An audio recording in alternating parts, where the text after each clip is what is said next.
Hello mga ka-idol! Tara! Alam niyo ba yon, yung wala tayong magawa?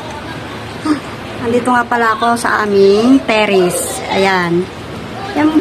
Yung baba namin na yan is 4th floor na yan. So, pero ako, ang building namin is nasa 7th floor. So, hindi siya makita yung ground floor kasi alam nyo, tignan nyo, 4th floor lang yan. Yung 3, 2, 1, nasa ilalim, di ba? Ang gagaling naman paggagawa ng mga building dito, no?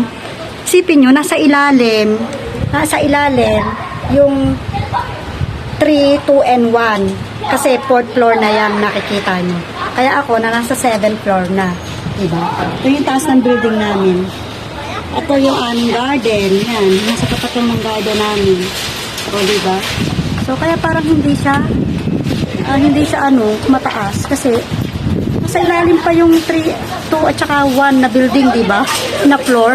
Isipin nyo yun, mga ka-idol.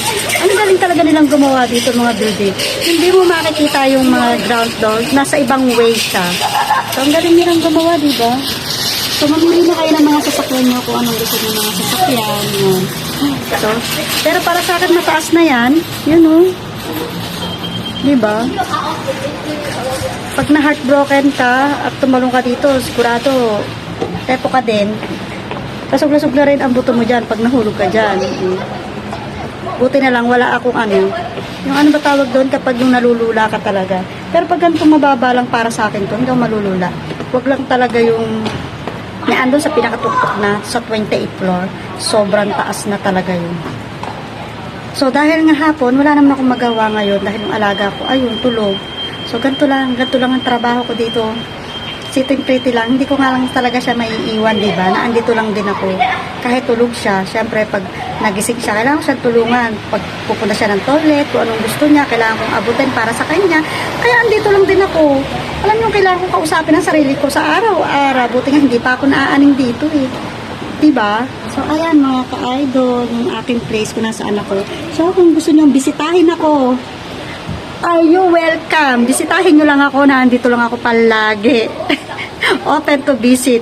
Open to visitor. So, puntahan nyo ako dito, kwentuhan tayo dito. Libre food. O, diba? Ayaw nyo yun? Kayo na papakainin ko, bisitahin nyo lang ako dahil nga hindi ako nagtete. So, ayun lang mga ka-idol. Sinishare ko lang sa inyo yung mga sasakyan namin. Ang dami, Yan, sasakyan namin yan. Kung gusto niyo mga sasakyan, bibigyan ko kayo. Ayan, pili na kayo kung anong gusto niyo sasakyan. So, ayan yung mga sasakyan namin dito. So, amin lahat yan, diba?